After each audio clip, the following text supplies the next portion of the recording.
was talking to someone at work and they said, oh yeah, his wife. And I'm like, wife?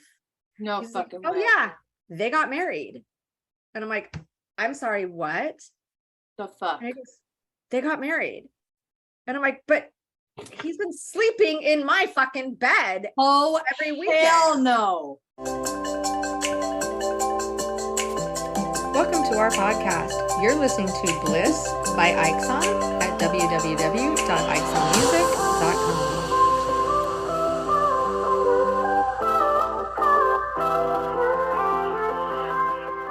Welcome to Why Complain When You Can Whine, making sense of the senseless. Three professional women attempting to make sense of toxic nonsense while drinking wine or whatever libation you happen to have.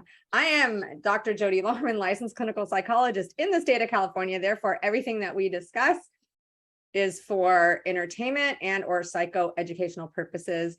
Tonight, entertainment and a little bit of psychoeducational purposes only. And the reason I say any libation is because I usually have wine, but today I'm feeling very tropical. I'm in a very good mood. I'll let you all guys all know why, but I'm going to try the Bailey's Colada.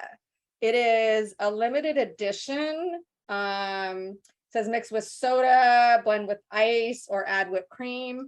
I'm going to try it on ice and then see with seltzer how it is. So, Yum. Or just on ice. That's what I have it on ice right now. Yeah. And I'm going to see if I need to add seltzer. And I have it in my Disney cruise line because I figured what's tropical? Going to the Caribbean on a Disney cruise. So I had to have little Mickey ears. These are all little Mickey heads. So cute. And it's insulated. It says Disney Cruise Line. So, and it's got a no spill drink through top. So I probably should put that on. Lovely. I'm Heather, licensed professional counselor in Denver, and I am a domestic violence survivor. And I know I've been epically failing at the wine, but guess what I did last weekend? I went to see my life wife in Grand Junction, and we went to Palisade Winery, and we consumed a lot of alcohol while we were there. A lot of alcohol. We had a great, in moderation. It was just a lot of alcohol over a long period of time, not in a short span. Like, yeah, we do it was not a lot of like irresponsible drinking. We do not condone irresponsible drinking. Right. We were wandering around and sipping wines of all different kinds and eating lots of food. It was a good time. We had so much fun. So I did bring back a bottle from the winery that we went to in Palisade. This is called the Ordinary Fellow. And I wish my light didn't fucking suck so bad because it's really cool. So let me show you. Like, this has this like sticker on it, and it says peel and peer into the mind of the ordinary fellow. I can't get it to peel though. So that's like, I should have done this before. So apparently when you peel it, you can like move the label around, and there's this like really cool piece of artwork underneath, and you just like, and then you can take it off and look at the label, which I'm about to just rip it off because I want to see the artwork underneath. But anyway, so that's what I have. And I don't remember what it is exactly. Oh, it's a Cabernet. So my favorite. And it's fucking weird because when you smell it, it smells like Colorado. It smells like fucking hatch green chili for some reason. Oh, wow. That is what Colorado smells like. And yeah, so, but it doesn't taste like that. It tastes like Cabernet. It's fucking stellar. I was so impressed that I had to spend $38 on it. So that's what I have in my glass. The wine is cheaper than therapy glass today. Love it. Wine is cheaper than therapy. It really is. God, that's fucking weird. Hello, everyone. I am Paige, single mom, domestic violence survivor, founder of Loving Single and Hot Mess Societies. Tonight, I am drinking. I forgot the bottle, but listen, Heather and I had this bottle of vodka. We sampled it that I got here in Colorado, and it's a honeycomb vodka. We were promised that it was going to taste like honeycomb, liquid honeycomb over rock. When we tried it, I have video proof of it. Cheers. Oh.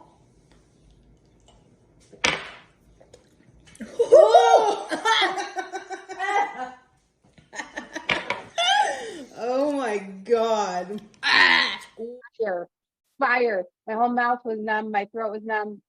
And since I spent so much damn money on it, I was like, I'm gonna find a way to make this work. So I developed this amazing cocktail, which is that honeycomb vodka and some rum chata and some cold brew coffee, and it tastes like a cinnamon dolce iced latte. And that's what I have in my black wine cup because it matches my shirt and my heart. I'm so glad you found a way to drink that shit. It matches my soul, my black soul.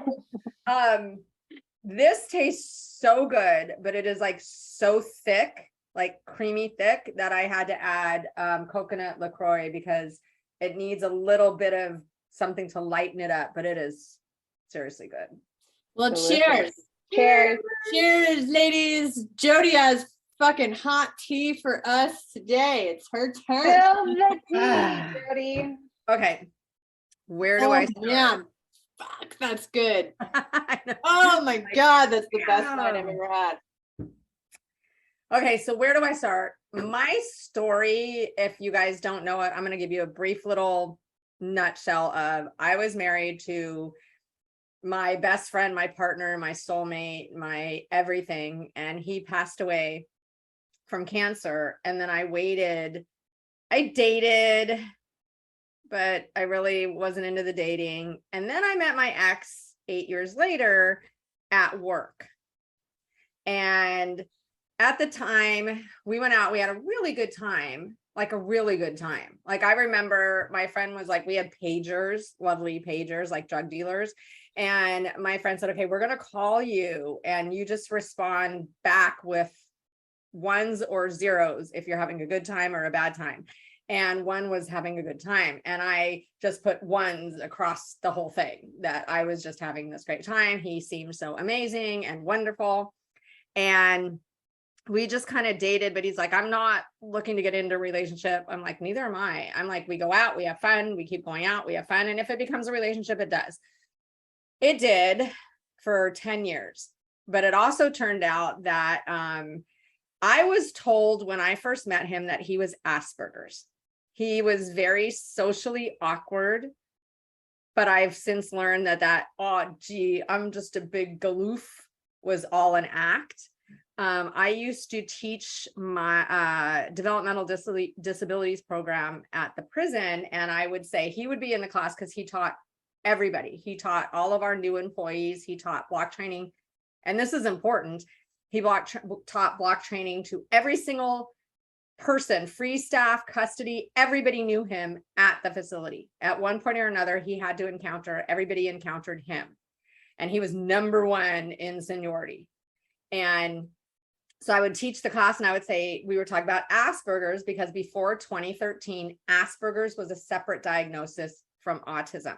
And I would say, you know, where there's somebody that's kind of slightly like something's not quite connecting, but you can't quite figure it out, but there's something awkward about them. And everybody in the class, including me, would look right at him because that was him. And he'd be like, you know, and just laugh at it. I still think that he does potentially have Asperger's, but I think a lot of it was an act, was his act on being such a good guy and such a kind of, oh, I hurt you. It was not my intention to hurt you. So he's number one in seniority at work. That is his identity, who he is. He is law enforcement. And he is number one. He's been there now about 35 or 36 years. And he would say to me, because I have a swimming pool, he would say to me, yeah, when I retire, when you're still working, I'm going to be laying in the pool all day. I just got to say, motherfucker, don't have a pool now. But, anyways, I want to try to condense everything, but still give you a broad enough picture that this makes sense. And so this is really important. So my ex turned out to be very, very, very textbook narcissist. When the mask started falling off, it completely fell off. He was verbally, emotionally, and toward the end, getting physically abusive. And at work, people would laugh at him because he dyes his hair. Like he touches his hair up every day. He's got black hair. He would touch it up pretty much every day and then color it, I think like once a week. And sometimes the color when it was hot out start to drip. I'm sorry. So was he using like coal or like he was using charcoal? Just for Men, and then he used some fancy herbal, you get it at like a Sprouts or a beauty salon, like it's all organic kind of whatever coloring. But he was a sweater, or is a sweater. He sweats profusely, so he's always mopping his face, and it's like, dude, in the summertime, you be careful. He would also get facials, which there's nothing wrong with getting facials, but he would get chemical peels. He would spend a lot of money, and he would go into work and put his makeup on, which was his like 117 step skin routine. I don't know what he did, but it was more than any woman that I know, which is good, but it was more egocentric than anything. It's all to look good. It's all to be, young. And so he would get these peels, and he would be at work and his skin would be flaking off.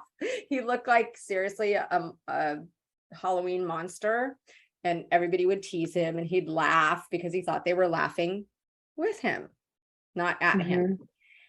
But he was also a fucking asshole to a lot of people. Like, he would tell me that the officers that just came in, the new officers, were idiots. Nobody knows anything. He was the best officer ever. He went and did paroles and then came back to be an officer. He, I think, was an acting sergeant at one point, but still remained an officer. And his plan was to get all the overtime. Dude made a shit ton of money because he was number one. So he would do overtime every day that he possibly could. And he made probably about $174,000 a year, with about 100 of that being overtime.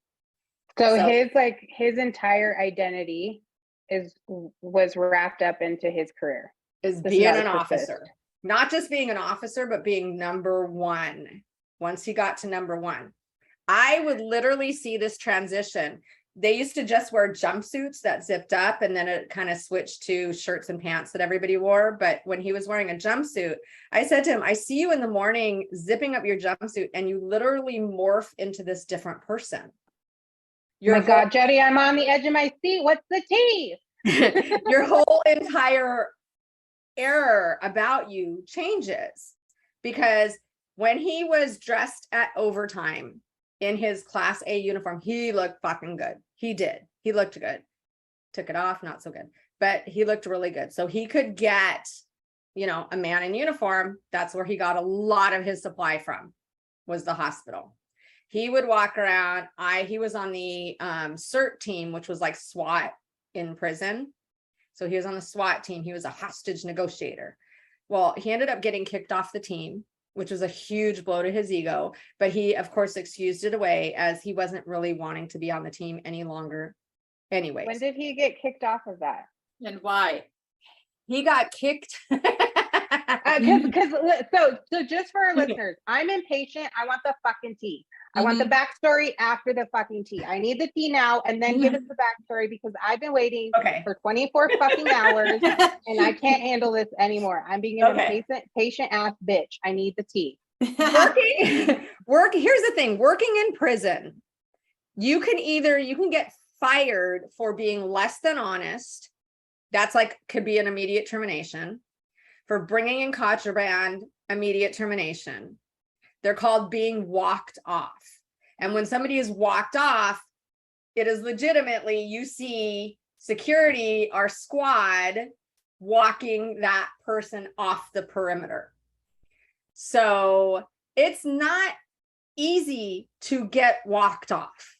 I have to make that clear. It's really not easy to get walked off. What do you mean by it's not easy? Like, you have to fuck up, or like there's resistance? There is a matrix of disciplinary actions before you get walked off. Okay. So typically, if you lie, there's usually no disciplinary action. It's a walk off. If you bring in contraband or weapons, it's an immediate walk off. So if you get walked off, shit happened. They did their investigation. shit happened.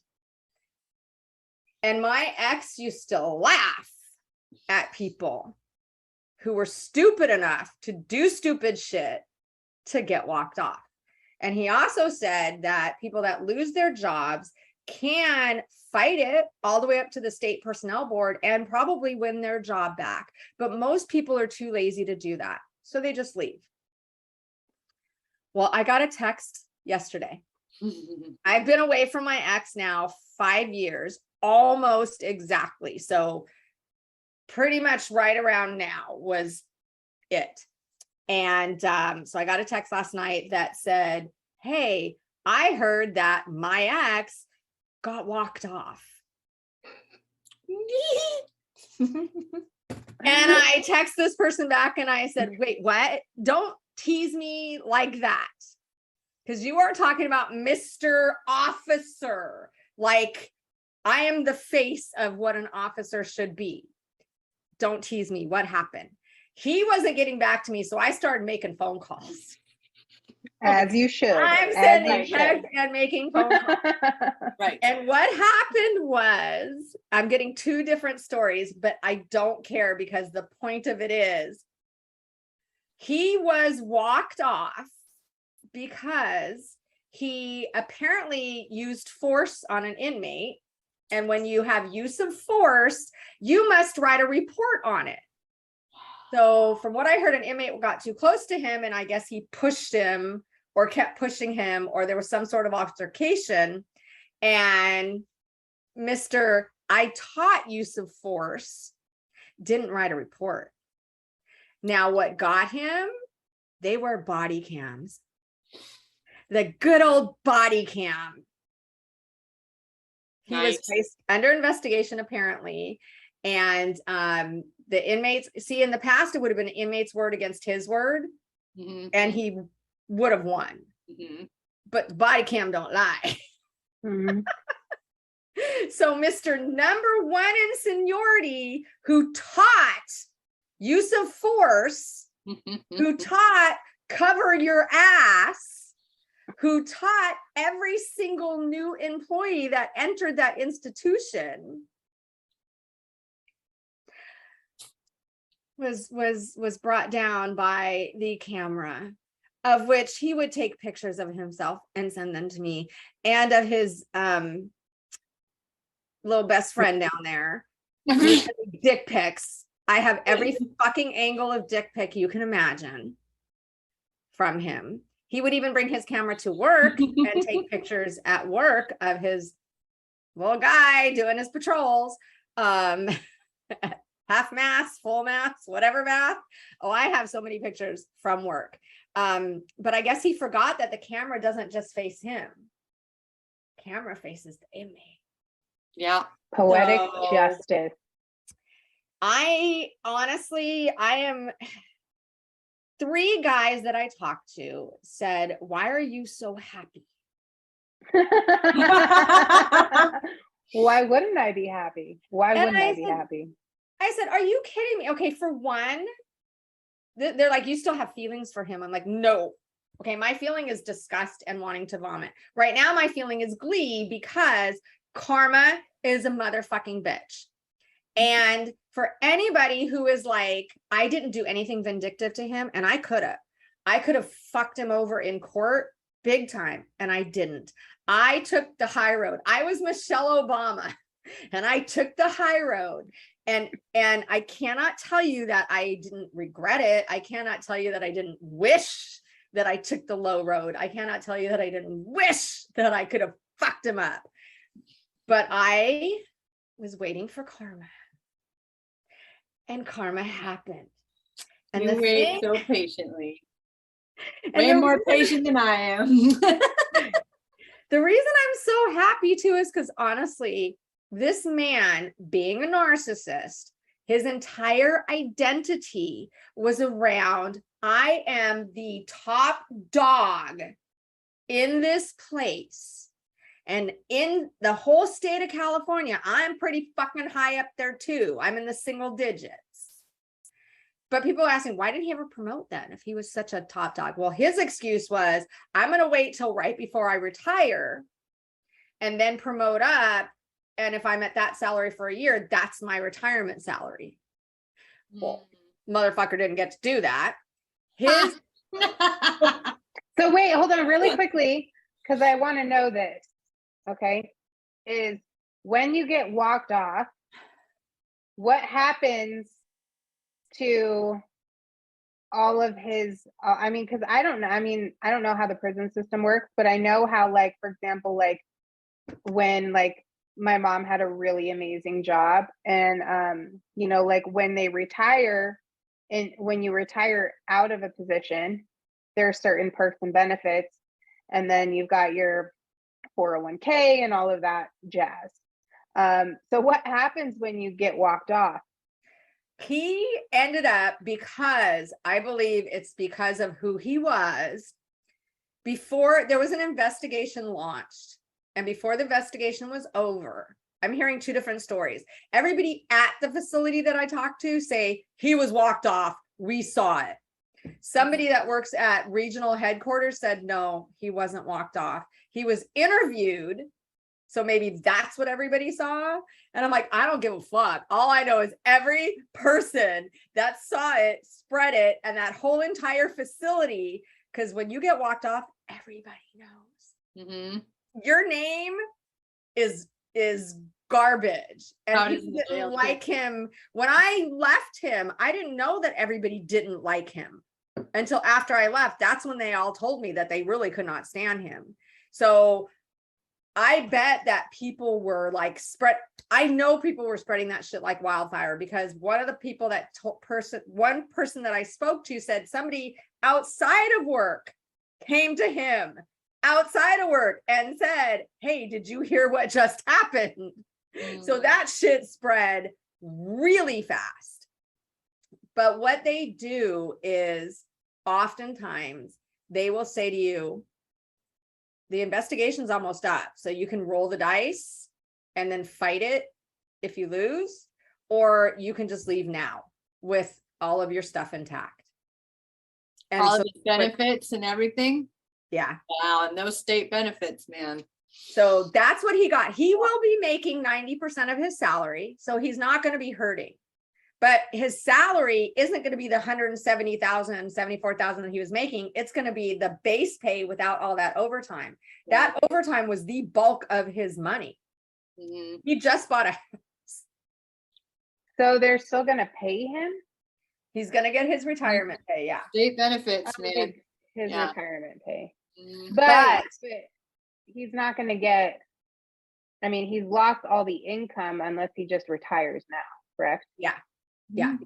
But the thing is, for an NPD, remember, what do they value the most? For him, it's his name. For him, it's his being number one. For him, it's ability to get supply because he's number one. Because he had money, he would always talk about, my friends would crack up because he's like, yeah, it's hard to sit down with my thick wallet. Yeah, I got my thick wallet. So that's gonna stop. But that's not as bad. Like when we split up, when we split up, he kept trying to talk to me. And I had no desire. I went no contact, literal no contact. I used to have to talk to him every day for work as part of my job. I'd have to call him every day for inmates. And I wasn't going to do that because any communication at all with an NPD is a door. So luckily my colleagues and other officers would call him for me. So what he started to do, because he knew I wasn't going to talk to him, he started fucking up my shit so that I would call him because I was pissed off. Like if I asked for inmate A, he would send inmate B. And knowing that that's not the correct inmate. There were times where inmates, if they're not going to show up, they have to come to us and sign something saying that they refuse their appointment. But he would have other inmates send in paperwork that an inmate supposedly signed, knowing that's totally against protocol, because he wanted me to call him up. And I would never, ever call him up. But when we went to court and he owed me money, he had to write a check. So I had to go and pick it up. And he grew. He looks like a mixture of Mario Lopez and Wayne Newton. combined. That's a strange combination. Now that Mario Lopez is getting older, I cannot look at Mario Lopez because he reminds me so much of my ex. But he grew these, what are they called? Pork chops? Or something like that? Mutton chops. He grew a pair of mutton chops. Why? I don't and know. I've seen his picture. His forehead is the size of 10 foreheads. Like, and you have mutton chops. Like, what are you doing? He was trying to take the attention off his forehead, Heather, and bring it down to his chin. Oh, right. If they have like serious issues up here, they're bald, they just grow beards. He takes Propecia. He colors his hair to make sure that the bald spot doesn't show, all of that stuff. But he had these mutton chops, and I had to go pick up the check from him. And I said to my colleagues, I'm like, I don't know what to do because I'm gonna say something. It's like one of those car accidents. You just can't, I'm not going to look, I'm not going to rubberneck. And you do. It's like, they're calling my name. I have to say something. And they're like, don't, just get the check and leave. No, well, thank God. I walked into his area and there was another officer in there. And I'm so glad this officer did this. The officer looks at me and he goes, what do you think of those pork chops or whatever, mutton chops? And I'm like, yeah. I'm like, honestly, I think the 70s called and they don't even want them back. Right? I think these are the most ridiculous looking things ever. And anyone who grows that, what the fuck is wrong with them? And I'm only talking to this guy. So later that afternoon, I was coming back from a meeting and he and his partner were walking out as I was walking in with my colleagues. And I was trying to go around and away from him. And he kept trying to come up to me. So finally he blocks my path. And he's like, why would you say something so mean to me? And I looked at him, I'm like, excuse me? Look at you. Have you, and I'm doing this in the middle, I'm like, have you looked at you? You look horrible. And you're all gray. What the fuck is that? Your pallor is gross. You are gross. All of this. You want to know why I said something? Look in the mirror. And I turned around and walked away. And his partner was like, fuck. Well, I told someone that's a good friend of his. And he said, you know what? That's the worst thing you could possibly do is comment on his looks. You can kick him in the face. You can kick him in the balls. He'll stand right back up. Say something about his looks. You've crushed him. You have crushed him. And I'm like, I know I did. Well, now, I mean, for narcissists whose whole identity is a facade, like his whole identity was this being the number one fucking cop in the world. And now he doesn't even have that. Like, what new facade is he going to come up with now? What new identity is he going to build himself up with now that he's lost this? Like, it's really going to be like the most major narc collapse, I'm sure, in the history of narc collapses. Well, he'll probably go online and cry about how he was abused by the system. Sure, he'll play himself out to be a victim. Oh, and I'm try sure. And garner a social media following, and then, he'll say, I was planning on retiring anyways. Yeah. I talked to one officer who was like, no, he got a raw deal. And I'm like, how did he get a raw deal? It's body cam. It's body cam. Right. How did he get a raw deal? And you're also talking about someone who teaches this shit, who tells you to cover your ass, who thinks he's better than everybody else. Do we know why he chose not to write the report? He just thought he was above that. I don't need to write the report. I'm special. Yeah, I guess apparently he didn't think he laid hands on the inmate.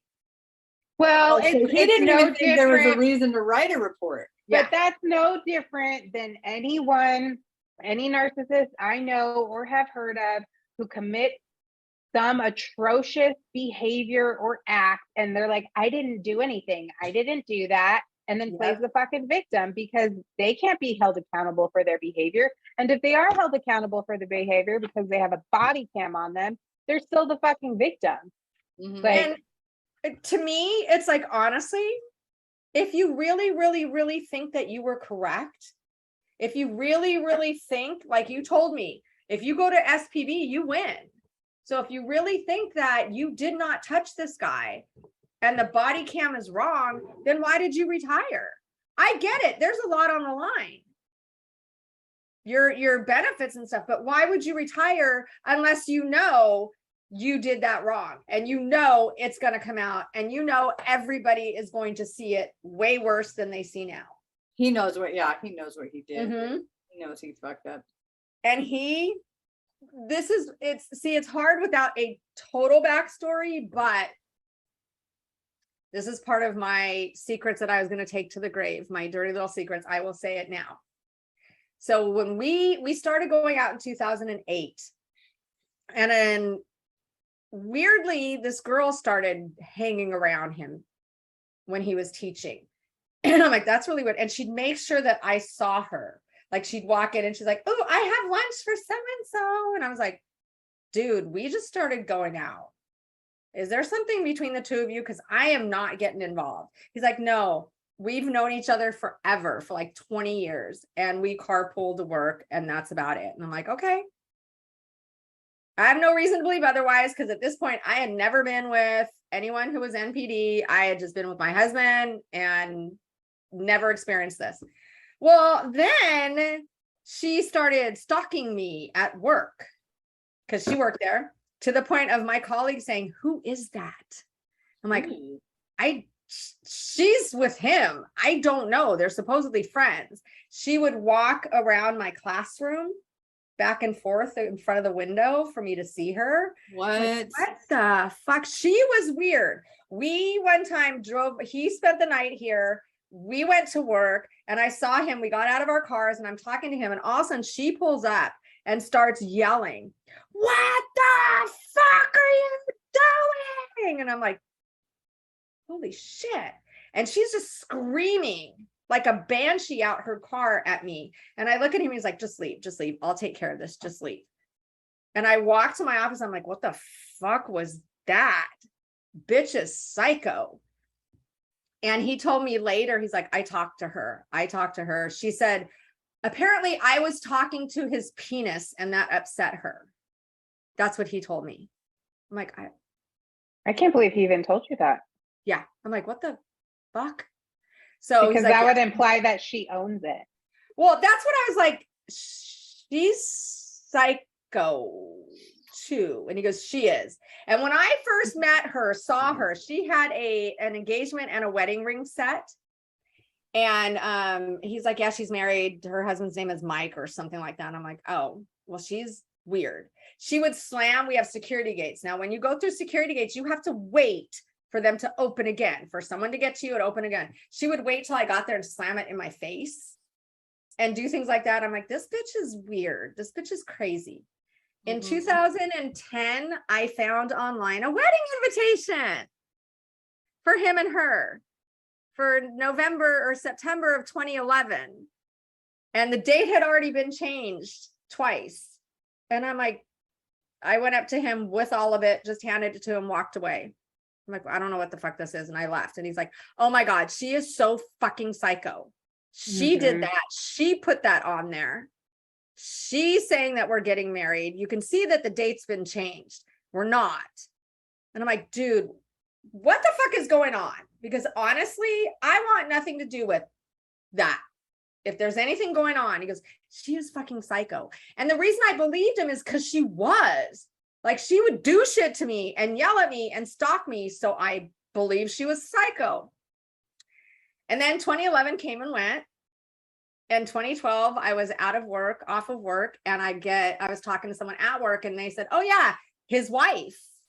And I'm like, wife? No He's fucking like, oh way. yeah, they got married. And I'm like, I'm sorry, what? The fuck? And he goes, they got married.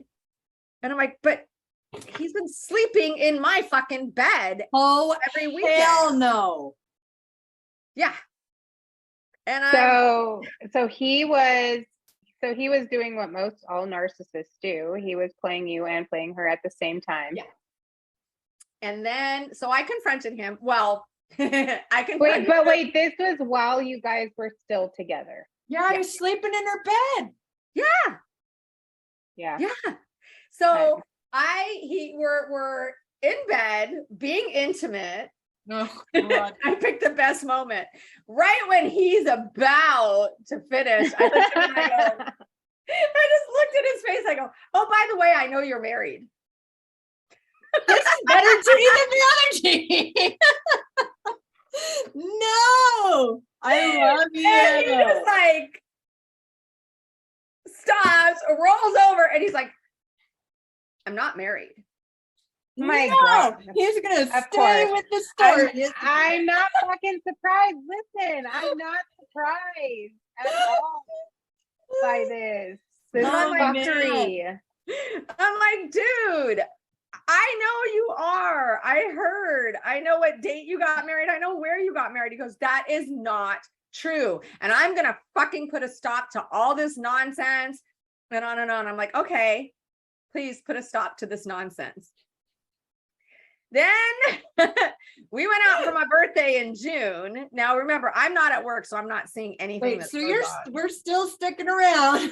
Yes, we're still Listen, that's what I was gonna say. Yeah.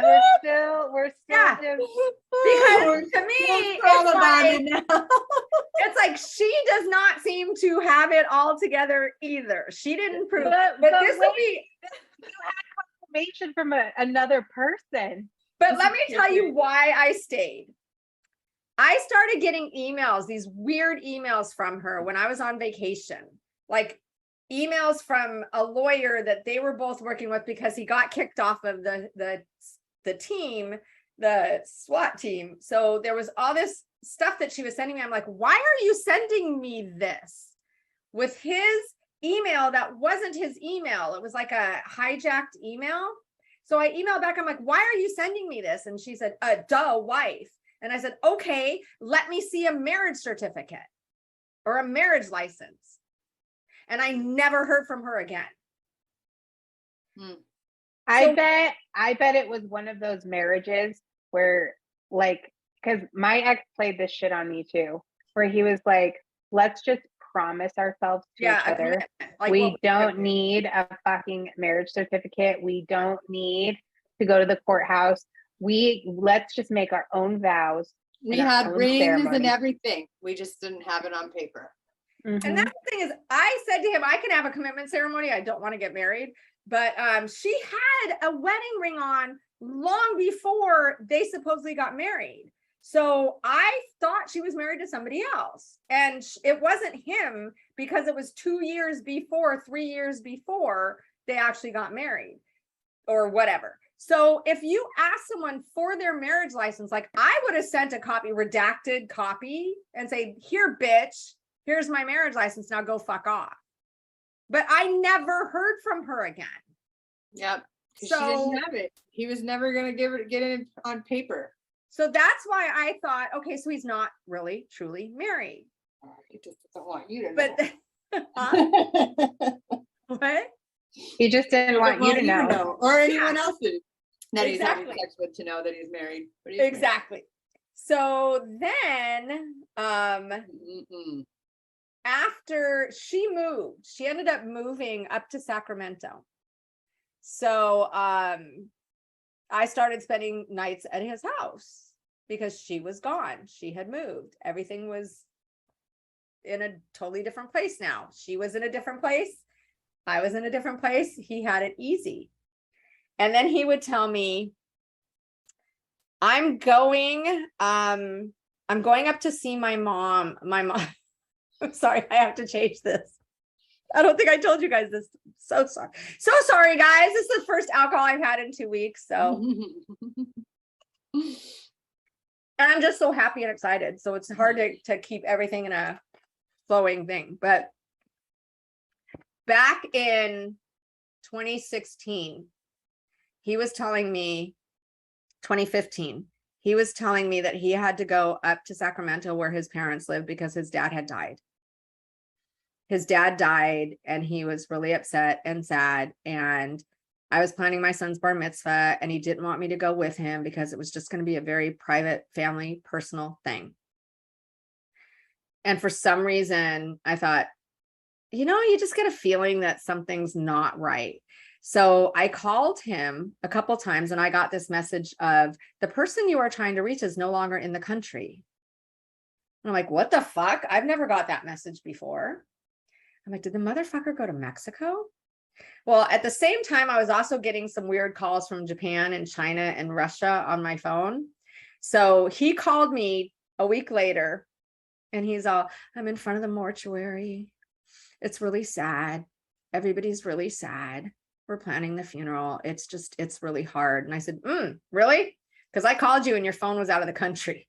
He's like, no, honestly, I've been getting some weird shit happening with my phone, like calls from Japan and Russia and all that. I go, so have I, but why was your phone out of the country? He's like, it wasn't, it never was. And I'm like, okay, that's fine. I believe you. Have no reason to not believe you. Then I found, yeah, his ex's Facebook was not private. And I think it was not private on purpose. So I found her Facebook and I'm going through her Facebook and I find this entry from the day that he was supposedly at his dad's, his mom's house because his dad had died and all that. And it's her talking about how, oh, here's me telling hubby where we're going to go on our next vacation on their flight home from Cancun. Classy.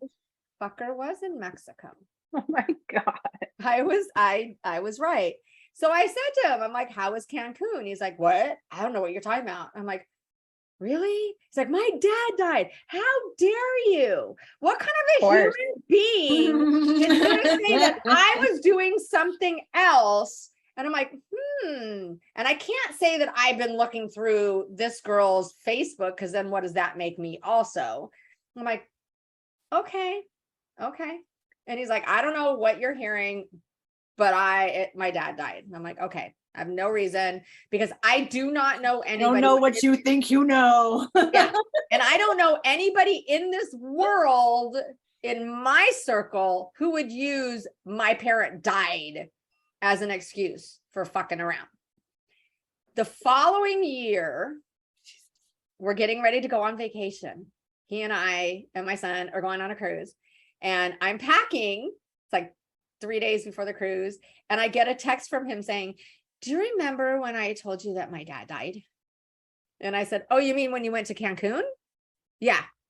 And he goes, and he totally ignored that. He goes, well, it wasn't my dad. It was my uncle, but I was too embarrassed to tell you. I'm like, wait, were they identical twins? And you like just got back the dental report or something? I said, so why are you telling me this now? He said, because my dad died this morning. And are you supposed to feel fucking sorry for him? Because this guy. Did he really die? I'm like, and at this point, we don't even know. I don't know today if he's alive or dead. This is the boy who cried wolf. They all are. All fucking narcissists are little fucking wolf criers. And he said that the reason he's telling me now is because he doesn't want to go to the funeral and he's going to go on vacation with me, not the funeral. And I'm like, okay. And he goes, because his dad molested him, his dad abandoned him, his dad was this and that and the other and whatever. And I said, well, if all of that is true, that explains exactly why you're the way you are. I said, but again, how am I supposed to sit there now and blast someone whose dad just of course, because that's who died again. That's right. Whose dad just died again. Twice. And let's just fucking overlook the fact that he completely lied about going to Cancun with his wife. Right. Let's just like completely, and play on your empathy because it's all about how can we make Jodi feel bad for fucking checking this bitch's fucking Facebook and seeing that I was in Cancun, like, because you're gonna get fucking lit up for that. So no matter what I do or say, I'm the bad person. I'm not empathetic. Oh my God, you're he's making you into the crazy person slowly. 100%. So then, and can you imagine what he was telling his wife about you? This crazy bitch won't leave me alone. He then. Oh my God. So we went on vacation. He went back and forth every day of whether he was going to go on vacation or not. And I said to him, look, the insurance isn't going to cover it. It's too late. So we went on vacation. But what I found out, I don't have a guarantee on this, but I'm going to place money on this. He was with his new supply at the time. That was right before I found out about his new supply. And I think what he was doing was going to be the same thing. My dad died. I can't go on a cruise. You can't contact me. I'm going to be with this girl the whole time. So since he ended up going on the cruise, he probably told her that his dad died. You know what? I would be happy with Lee over the fact that he got fucking walked off the yard too, knowing that this crazy ass narcissist put you through all the hell that he did. Yeah. He again went to see his mom, who was really sick and had to have a surgery. He called me. He's like, we're going to Mexico. She has to have this surgery. Sure. Sacramento. And I said, oh, wow. I hope everything's okay. He goes, I bet you think I'm going on a cruise. Oh, we know you're going on a cruise. Like, wait a minute. Yeah, like you. I mean, like, it's fucking like. Yeah, I'm like, what? Why would I think that you're going on what? Where would that pop into my head? I said, okay, no worries. So what I did was I went straight to her Facebook. And I was like, oh, but I do know it happens to be her birthday, the day that you rushed to the airport to get up to your mom, where she lives now too. Interesting. How convenient. So he calls me from the house and sends me pictures from here down of stuff so that I can't see who's there. And I'm like, and I get this, I see on her Facebook that she got a computer from hubby and mom and on and on. The next day I see we are on our way to Fort Lauderdale to meet the ship with the stop in Las Vegas. So I get my phone, look up all the flights out of there to Fort Lauderdale that stop in Vegas, found it, contacted the airport because they had just landed right in between. I said, I have an emergency. I need passenger so-and-so. Sadly, they paged, but it was right after they got on the plane or right before, so he didn't get it.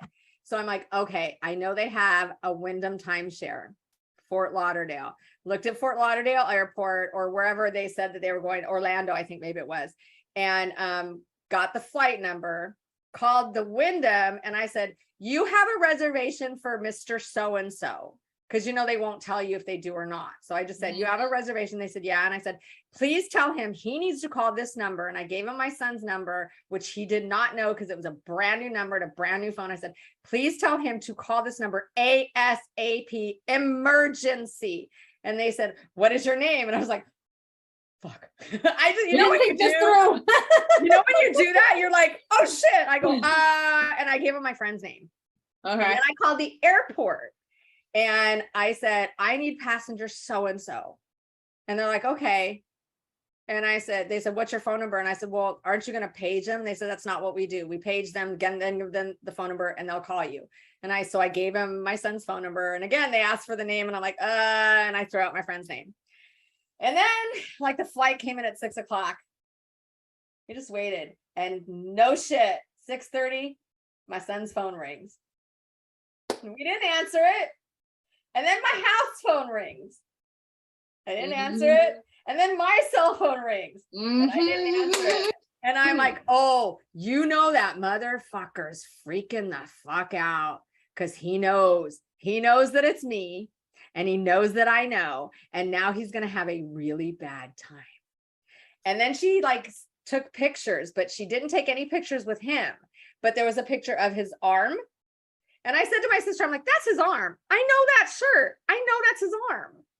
So I took everything that he had here, which is a shit ton of stuff. And then I drove to his apartment or his condo and opened up the garage and sure as shit, her car's sitting there. So I just put the box. I put the box of stuff right in the middle of the garage where he would have to pull in and hit it. So he saw it and then went no contact for a while. He was calling me and calling me and calling me. And then he was bugging me at work. And finally I went and talked to him and I go, dude, you need to stop this shit. I'm fucking done. He's like, let me explain. No. We went with my kid. No. We went with her husband. And I'm like, seriously? And then stupid me, he's like, I want to marry you. And I'm like, dude, Yeah, of the minute course. I say yes, you're back to doing your same shit. He's like, no, I'm going to prove it to you. I'm going to prove it to you this time. Every And time. we went ring shopping and we got the rings and everything. And yeah, he was done with her for the time being because that's when he found this other one. Mhm. I was like, because that's the one you knew about. Yep. Yep. And then, so when I went to get the check that time, I said to him, so you did get married? And he goes, it was only for a short period of time. And I said, dude, the fact that you walked down a motherfucking aisle and said to God, in front of God and your friends, I don't care if it lasted 1 minute after that, you still did it. But what happened to her? Is she still around, or did she figure it out and get the fuck out? Supposedly she moved up to Sacramento, where headquarters, and started working at headquarters and taking care of his mom. She is the one, because with narcissists, there is typically going to be that one that lasts forever. Yeah, Because codependent. they don't forever. leave. Yeah. Mhm. So I think Yeah. that's her, because he even supposedly she even knew about the next one. She knew about his one before me. So supposedly she knew about all of them and just waited until her time. And then I did, because I had his truck keys and everything. I went in his truck one time to put something in his truck and took his phone and went through his phone. And there was this whole long message from her. And I wish I would have sent it to me, but I didn't want him to know I went through his phone. But it was all about how this gave me some peace, that he never gave them a chance because of her, because she was always there, because it was her all the time. So I was like, oh, okay, at least I came in between them too, so at least it wasn't totally in vain. But supposedly that their relationship suffered because he was with me. But when we went to court, I asked him, I said, so he brought his new supply, who is now wearing an engagement ring. And I said, oh, so you got engaged again? He's like, no, she just wore it to antagonize you. And I said, really? I could give a fuck. And I like, do they really think that we believe their lies? It's literally like a 5-year-old lying to me with a piece of string cheese in their hand, saying, I didn't grab the last piece of string cheese. I'm not eating anything. It's all falling out their mouths and everything. Yeah. And it was funny because at that point I was done. I was so over it, didn't matter. But I said, oh, so when did you get divorced? And he goes, oh, a long time ago. I mean, because I had thrown it in there so subtly that I didn't give him a chance to make an excuse. He was like, oh, and he's like, and I go, no. You already told me. I love it when they backpedal. You're like, and so revenge is so sweet. Revenge is so sweet. I'm happy for you, Jodi. To my credit, okay, to my credit, because people are like you, how did you say, why did you say if you heard he was married? But I went back to Facebook memories, because I'm like, what was I doing that weekend? Because I know exactly when he got married and everything. I said, what was I doing? Why did I not? Because he left my motherfucking bed to drive to his wedding. That's why I didn't. It wasn't so blatantly obvious. He woke up in the morning, I'm going to go see my kids, which he normally does. Wasn't his kids, I'm sure, and went and got married. And then I think the following weekend he was back in my bed. Yep. So that's why would I understand, because I would think the same thing, like, well, if you knew. But it's like all of the evidence, and you want to see the evidence that's in your favor, not the evidence that's not. And so when I say, hey, show me a marriage license, and you can't, that's in my favor. When you're getting up in the morning on supposedly the day before your wedding out of state or out of the area, I am not thinking you're going to your wedding. No.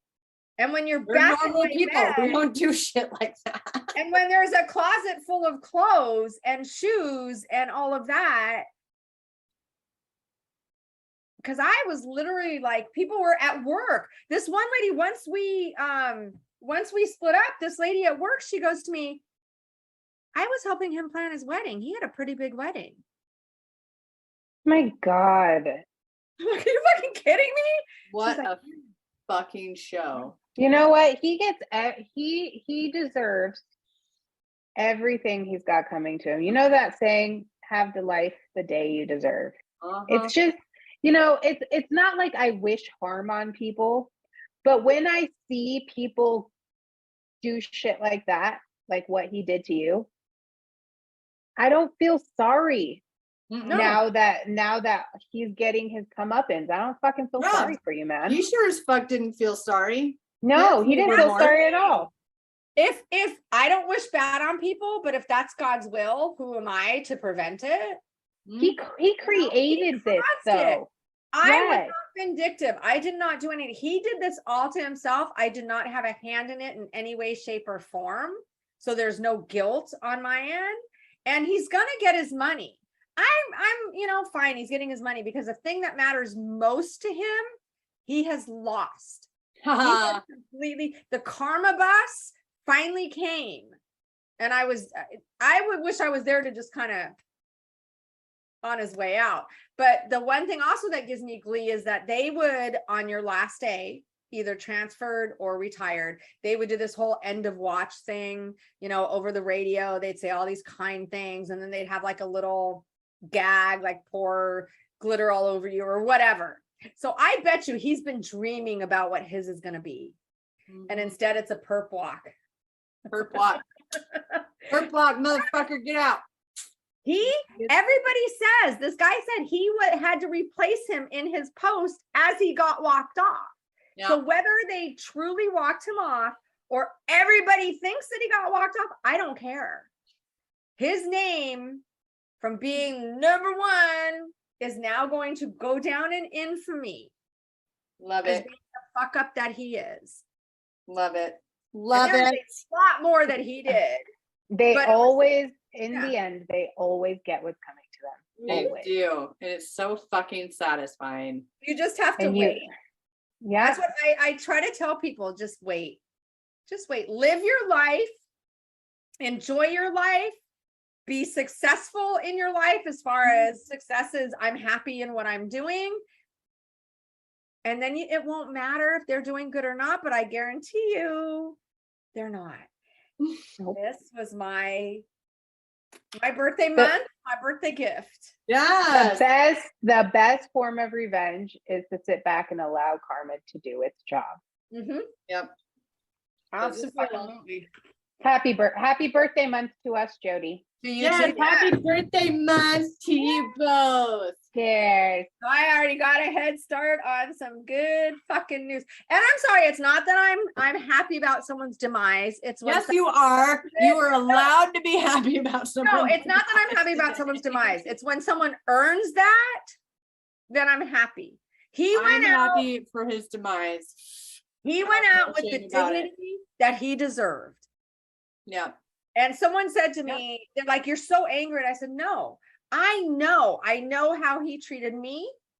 I said he was verbally abusive. He was emotionally abusive. And in the end, he was getting physically abusive. So I know him and he deserved. Don't tell me he got a rod. He got a cushy deal. Yeah, a sweet deal considering what kind of piece of shit he is. And so, Mr. I'm going to be relaxing in the pool. Motherfucker. You don't even have a pool now. Neater, motherfucker. Unless it's a wading pool and you ain't gonna fit. I need a bumper sticker that says neater, motherfucker. And you know what else? Sure. You know how they don't like to be alone. And they can't be alone. And he is not with his supply that was after me. So I'm sure he'll find they always find somebody. They always have a new target. Well, he also just had a birthday. He just had a big birthday and he's old. He's 60 now. So that wearing the uniform to get all the people because he looks good in his that ain't gonna go anymore. That ain't gonna now. Good luck with that. Now. And so I'm gonna call him Paul Blart from now on. Because that's what he's going to be doing. He's going to be a mall cop now. So I got to stay in law enforcement. So I'm going to be a mall cop. So maybe when you guys come out here, we might have to go to the mall. Oh, don't, Love it. don't, because ask Ashley. I'll get firecracker on somebody. Yeah. Oh, If I so knew where hard. he worked, that would be so fun though. Just to walk by and go, hey, Paul, Ashley will yell in his face. you got a segue? I will. Heather saw that. I am scared. Yep. We're dumb. We're risky. Listen, we almost got our asses run over last weekend, and I turned around and had some choice words for that man. Yeah, we were snappy. I was all flipping him off. Like, yeah, we be putting ourselves in dumbass situations when we're mad. Yeah. So there is so much more to the shit that my ex has done. But that was great though. That was great tea. All of that was great tea. Cheers to the soul tea. I did say to him at the very end though, I said a couple of things that I do want to share. One was, I said, I used to think that you were Asperger's, but now I know that you are a narcissist, NPD. And he's like, well, what does that mean? And I said, well, Asperger's, they hurt you, but they don't mean to hurt you. They just don't. They're social disconnect. They just don't mean to hurt you. Whereas narcissists want to fuck you up. And he goes, well, okay. So what do I do? He didn't care. There was that. And then the one thing that one of the last things that I said to him was, he had said to me, but I'm going to go to therapy. And I'm like, dude, you're with someone else. We're done. He's like, but you made me a better man. I'm going to go to therapy. And I said, look, this is all I have to say to you. You will always be you. I'm going to be happy. I'm happier and I'm going to be happy, but you will always be you, miserable, self-loathing, and searching for something that you will never, ever find. Amen. Cheers to that. Figuratively, mic dropped, and I walked out. And I don't know if I've talked to him since. Best. Amen. Best closure ever. Cheers to that, ladies. Cheers to that. So, That's Jodi. guys, click the little bell up in the top that notifies you every time we drop a new episode. Comments, wine suggestions, alcohol suggestions are fine too. Mixed drinks recipes you want to give us, because Ashley's really good at mixed drink recipes. You can leave those. You can leave comments, topics, anything like that in the comment section, or on wcwycw1@gmail or at lovingsingle.co/podcast. So, and also we now have a TikTok of WCWYCW. Why complain when you can whine? On TikTok, we're putting some little snippets of episodes there, so follow us there. And what else? That's it. Like, subscribe, share, and all of that. And then until next time, folks. And if you've got really good tea to share, or you want us to share, we'll share it. Yay. Have a great night. Cheers. Cheers. Mwah.